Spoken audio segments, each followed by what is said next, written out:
ഇന്നലത്തെ സംഭവം ആലോചിക്കുമ്പോൾ സത്യം പറഞ്ഞാൽ എനിക്കൊരു അഭിമാനം തോന്നുന്നു. 2 ദിവസങ്ങൾക്ക് മുൻപാണ് ഒരു വീഡിയോ എന്റെ ശ്രദ്ധയിൽപ്പെട്ടത്. ഷിയാസ് കരീം എന്ന സീരിയൽ നടനും അനു, ബിഗ് ബോസ് താരവും സീരിയൽ നടിയും ഒക്കെ ആയ അനുവും തമ്മിലുള്ള ഒരു സംഭാഷണം, ഒരു രംഗം, ഇവർ ഉൾപ്പെടുന്ന ഒരു രംഗം. അതൊന്നും എന്നെ ഓർമ്മിപ്പിക്കണ്ട.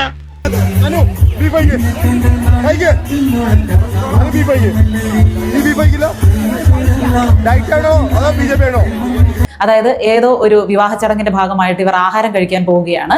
ആ പരിസരത്ത് നമുക്കറിയാം, ഈ നടന്മാരും നടിമാരും ഒക്കെ പോകുന്നതിന്റെ പിറകെ മൊബൈൽ ക്യാമറകളും ഓണാക്കി ഒരുപാട് ഓൺലൈൻ ചാനലുകാരും ഉണ്ടായിരിക്കും. മീഡിയ എന്ന് പറയുമ്പോ അവിടെയും നമുക്ക് ഇൻഫ്ലുവൻസ് ചെയ്യാൻ പറ്റുന്ന ചിലർ കാണുമല്ലോ. ടിവിയിലും നാളത്തെ പത്രത്തിലും ഒക്കെ പറഞ്ഞ പോലെ ഒക്കെ വരികയും ചെയ്യും. അങ്ങനെ ഒരുപാട് പേര് അവിടെ ഉണ്ടായിരുന്നു. അവരെല്ലാവരും ക്യാമറയുമായിട്ട് നിൽക്കെ തന്നെ ഈ ഷിയാസ് കരീം എന്ന വ്യക്തി, എന്ന നടൻ, ഈ അനുവിനോട് ചോദിക്കുകയാണ്, നീ ബീഫ് കഴിക്കില്ലേ, നീ ബീഫ് കഴിക്കുന്നില്ലേ? ഇന്നെന്താ പതിവില്ലാത്തൊരു സ്നേഹപ്രകടനം? നീ ബീഫ് കഴിക്കുന്നില്ലേ? അതായത് അവിടെ ഓൾറെഡി കല്യാണത്തിന്റെ ഒക്കെ ഒരു ബഹളവും തിരക്കും പാട്ടും ഒക്കെ ഉണ്ട്. അതിന് മുകളിൽ നിൽക്കണം തന്റെ ശബ്ദം എന്ന് മനഃപൂർവ്വം വിചാരിച്ചുകൊണ്ട് തന്നെ ഉച്ചത്തിൽ ചോദിക്കുകയാണ്. കുറച്ച് ഓവർ ആയാലും എല്ലാവരും ശ്രദ്ധിക്കൂ. ഓ, എന്തൊരു സ്നേഹം! നീ വെറുതെ വേണ്ടാത്ത കാര്യത്തിലൊന്നും ഇടപെടാണ്ട് എന്താ വേണ്ടെന്ന് വെച്ചാൽ തിന്നിട്ട് പോകാൻ നോക്ക്. നീ എന്തിനാണ് നിന്റെ ദുഷിപ്പെല്ലാം കൂടെ എന്റെ നേർക്ക് തീർക്കാൻ പറ്റുക? നിന്റെ അടുത്ത് ഞാൻ എന്തോ ഉണ്ടാക്കാൻ വന്നു. അതായത് ഈ ചോദിക്കുന്ന ചോദ്യം ഈ ക്യാമറകളിലൂടെ, ഈ മൊബൈൽ ക്യാമറകളിലൂടെ മൈക്കിൽ കിട്ടണം, മനുഷ്യര് കേൾക്കണം. ആ രീതിയിൽ ചോദിച്ചു. ഞാൻ കളിച്ചിരുന്ന അടകല്ലോ. അത് ശരി. അതെന്താ നീ ബീഫ് കഴിക്കാത്തത്? നീ ഡയറ്റിങ്ങിലാണോ അതോ നീ BJP ആണോ എന്നൊക്കെ എടുത്തെടുത്ത് ചോദിക്കുകയാണ്. അപ്പൊ പറഞ്ഞു വരുമ്പോ നമ്മൾ ഒരേ റൂട്ടിൽ ഓടുന്ന വണ്ടികളാണല്ലേ?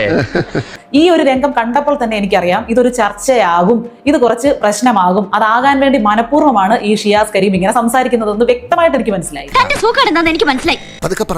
ആരും അറിയണ്ട. ഇതിന് പിന്നിലെ ഫസ്റ്റ് സൈക്കോളജി എന്ന് പറയുന്നത്, ഒരാളെ അങ്ങനെ അധികം ആരും ശ്രദ്ധിക്കാതിരിക്കുമ്പോൾ എന്തെങ്കിലും കാണിച്ചു കൂട്ടി, അല്ലെങ്കിൽ ആളുകളുടെ ശ്രദ്ധ പിടിച്ചു പറ്റാനും ചർച്ചയ്ക്ക് വിഷയമാകാനും സാധ്യതയുള്ള ഒരു വിഷയത്തെ പിടിച്ച് അങ്ങനെ ശ്രദ്ധ തേടുക എന്നുള്ള ഒരു സൈക്കോളജിയുടെ അടിസ്ഥാനത്തിലാണ് ഇങ്ങനെ ഒരു പെരുമാറ്റം ഉണ്ടായത്. എങ്ങനെയെങ്കിലും രക്ഷപ്പെടട്ടെ, ഒന്ന് ജീവിച്ചു പോകണമെങ്കിൽ എന്തെല്ലാം വേഷം കെട്ടണം. ഏതായാലും ഷിയാസ് കരീം ഇതിനെ ന്യായീകരിച്ചുകൊണ്ട്, താൻ പറഞ്ഞതിന്റെ അടിസ്ഥാനത്തിൽ വന്ന മറ്റുള്ള ആളുകളുടെ വീഡിയോകളിൽ പ്രതികരിച്ചുകൊണ്ട് ഒരു വീഡിയോ ഇട്ടു. കെടാൻ പോകുന്നതിന് മുമ്പുള്ള ആളിക്കത്തല. ബീഫില്ലേ, ബീഫ് എന്ന് പറഞ്ഞ പ്രശ്നം ഉണ്ടാക്കിയാരെന്നറിയോ? ഒരു BJP കാരാ. എല്ലാവരും ഒന്ന് കൈയടിച്ചേ. ഞാനൊരു BJP കാരിയല്ല കേട്ടോ, പക്ഷെ ഈ പറയുന്ന സാധനം എനിക്ക് ഇന്ന് വരെ മനസ്സിലായിട്ടില്ല. ഷിയാസ് പറയുന്നത് ഒട്ടും മനസ്സിലായില്ല. ഷിയാസ് എന്തിനു വേണ്ടിയാണ് പറയുന്നതെന്ന് മനസ്സിലായി. ഒരു ചാൻ വയറിന് വേണ്ടി മാത്രമാണ് ജോലി ചെയ്യുന്നത്.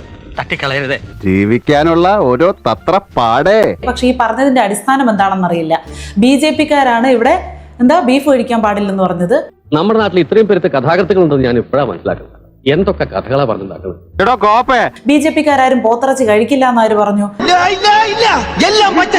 BJP കാരാണ് ഇവിടെ ബീഫ് കഴിക്കാൻ പാടില്ലെന്ന് പറഞ്ഞത്.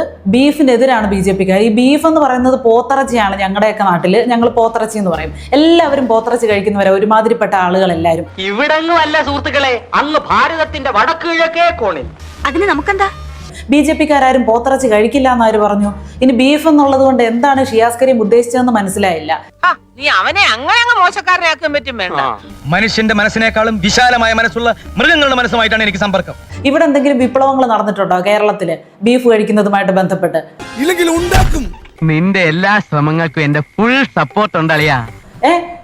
BJP നേതാക്കൾ വരെ എത്രയോ പേര് പറഞ്ഞിട്ടുണ്ട്, ഞങ്ങൾ പോത്തിറച്ചി കഴിക്കാറുണ്ട്, നല്ല പോത്തിറച്ചി കിട്ടിയാൽ കഴിക്കും. നമ്മള് ബീഫും പോർക്കും ചിക്കനും ഇത്തിരി സ്മോളൊക്കെ അടിച്ച് സന്തോഷമായിട്ടിരിക്കണല്ലേ കർത്താവിന് ഇഷ്ടം. അതിനെന്താ പ്രശ്നം? എന്താ ഇതില് രാഷ്ട്രീയം കൊണ്ടുവരുന്നത് എന്തിനാ? അല്ലെങ്കിൽ ഒരു ആഹാരത്തിന്റെ പേരിൽ വർഗീയത കൊണ്ടുവരുന്നത് എന്തിനാ? എന്ത് ചെയ്യാനാടാ, ഞാൻ ഇങ്ങനൊരു ദുരന്തനായി പോയി. ഇവനെയൊക്കെ പുളിവാറ് കൊണ്ട് അടിക്കണം. അനുമോളോട് ഞാൻ ബീഫ് കഴിക്കാൻ പറഞ്ഞു. നീ ആരാണ്? ഞാനേ സ്വന്തം ചേട്ടനെ പോലെ സംസാരിക്കുന്നത്. ഏട്ടൻ ചമഞ്ഞൊക്കെ മതി, ഒരേട്ടൻ. അപ്പൊ അനുമോളോട് നിൽക്കേണ്ടായിട്ടാണ്. അപ്പൊ ഞാൻ മനഃപൂർവ്വം ചോദിച്ചത്, എന്ത് നീ BJP ജോയിൻ ചെയ്തോ, അതാണ് ബീഫ് കഴിക്കാത്ത? ഒരു കുത്തിത്തിരിപ്പുണ്ടാക്കിയപ്പോ എന്തൊരാശ്വാസം. സത്യസന്ധമായിട്ട് കാര്യം പറഞ്ഞു കേട്ടോ. ഞാൻ മനഃപൂർവ്വം ചോദിച്ചതാണ്. അതെന്താ ഡയറ്റിംഗ് ആണോ എന്ന് ചോദിച്ച് അവിടെ നിർത്താലോ. മറ്റെടുത്തോരോ ചോദ്യങ്ങള്. നീ ബീഫ് കഴിക്കാത്തത് എന്താ? നീ BJP ആയതുകൊണ്ടാണോ? ഓരോരോ പട്ടിത്തീട്ടങ്ങളെ. അപ്പൊ നീ പന്നിയിറച്ചി കഴിക്കാത്തത് എന്താ? നീ മുസ്ലിം ആയതുകൊണ്ടാണോ? അങ്ങനെ ചോദിക്കാൻ പറ്റുമോ? പന്നിയിറച്ചി കഴിക്കുന്നവരുണ്ട്, അവരത് കഴിക്കും. പോത്തിറച്ചി കഴിക്കുന്നവരുണ്ട്, അവരത് കഴിക്കും. അതൊക്കെ ഓരോരുത്തരുടെയും ഇഷ്ടം. അതിന് ഇവൻ എന്തിനാ വിഷമിക്കണമെന്ന് ഞാൻ ചോദിക്കണേ. അതുമായിട്ട് ഈ മതത്തിനെയും രാഷ്ട്രീയത്തിനെയും ബന്ധിപ്പിക്കുന്നത് എന്തിനാണ് പറഞ്ഞത്? പറയടാ, എന്താ നിന്റെ ഉദ്ദേശം? ശരിക്കും പറഞ്ഞാൽ ജീവിക്കാൻ മറ്റു മാർഗമില്ലാത്തതുകൊണ്ടാ ഈ തരികിട പണിയൊക്കെ. ഈ ഒരു ടോക്ക് ഉണ്ടാവാൻ കാരണം ഇവിടെയുള്ള BJP-കാരാണ്. ഇയാളുടെ ലക്ഷ്യം മനസ്സിലായില്ലേ? മനസ്സിലായി. ഒരു രാഷ്ട്രീയ കലാപം, അതിലുപരി ഒരു വർഗീയ കലാപമൊക്കെ ഉണ്ടാക്കത്തക്ക വിധത്തിലുള്ള പ്രതികരണം ഇയാളുടെ ഭാഗത്തു നിന്നുണ്ടാകണം. കുറച്ച് ദിവസം ഇയാൾക്ക് വാർത്തകളിൽ നിറഞ്ഞു നിൽക്കണം, ചർച്ചകളിൽ നിറഞ്ഞു നിൽക്കണം, ശ്രദ്ധിക്കപ്പെടണം.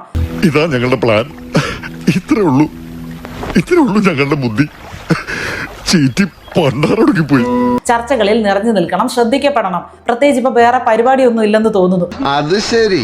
ഈ കണ്ഠ കൗപീനമൊക്കെ കണ്ടാൽ വലിയ ഉദ്യോഗസ്ഥനാണെന്നേ തോന്നുന്നു. പണിയൊന്നുമില്ല അല്ലേ? ഞങ്ങളുടെ കൂട്ടുകാരന്മാരുടെ ഇടയിൽ എന്റെ പെരുമ്പാവൂര് എന്റെ കൂട്ടുകാരന്മാരുടെ ഇടയിൽ ചോദിക്കുന്ന ഒരു ടോക്കാണത്. എന്തിനാടാ കിടന്ന് ഉരുളുന്നത്? കൂട്ടുകാരുടെ ഇടയിലൊക്കെ ഫണ്ണായിട്ട് ചോദിക്കുന്ന ചോദ്യമാണ് കേട്ടോ. നീ ബീഫ് കഴിക്കാത്ത എന്താ, നീ BJP-കാരനായതുകൊണ്ടാണോ എന്ന്? ഇല്ല, സത്യമാണ്. ഇതൊക്കെ വിശ്വസിക്കാൻ കാതിൽ പൂ വെച്ച് കളിക്കവളെ നാളെ വരും. അത് ഫണ്ണാണ്. അപ്പൊ കൂട്ടുകാർക്കിടയിൽ ഇതൊക്കെയായിരുന്നു ഫൺ അല്ലേ? ഇനിയുമുണ്ടോ ഇക്ക ഇതുമാതിരിയുള്ള ഫണ്ണുകൾ? ഒന്ന് പറയടാ. നീ അയന്റെ പേരിൽ പറയാ, പുറത്താരോടും പറയരുത്. നല്ല കപ്പയിട്ടിട്ട് പന്നിയോ ഒലത്തി കഴിച്ചാൽ അടിപൊളിയാവും. അത് നിനക്കെങ്ങനെ അറിയാം? അതെ വേറെ ആരോ പറഞ്ഞു കേട്ടതാ.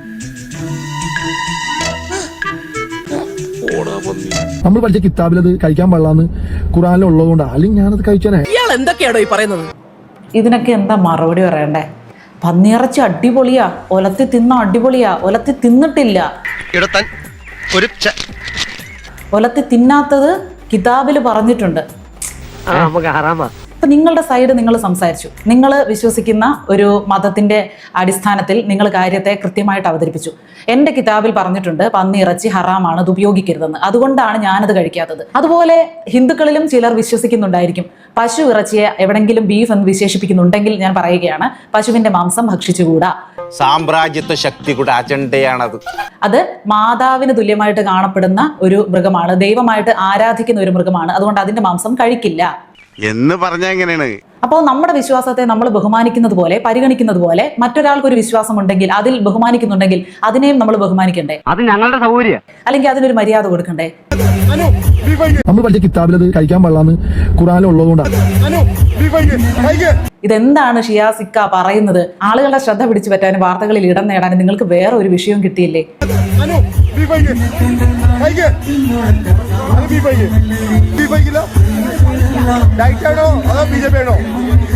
നീ വലിയ ഭാരിച്ച കാര്യങ്ങളൊന്നും അന്വേഷിക്കണ്ട.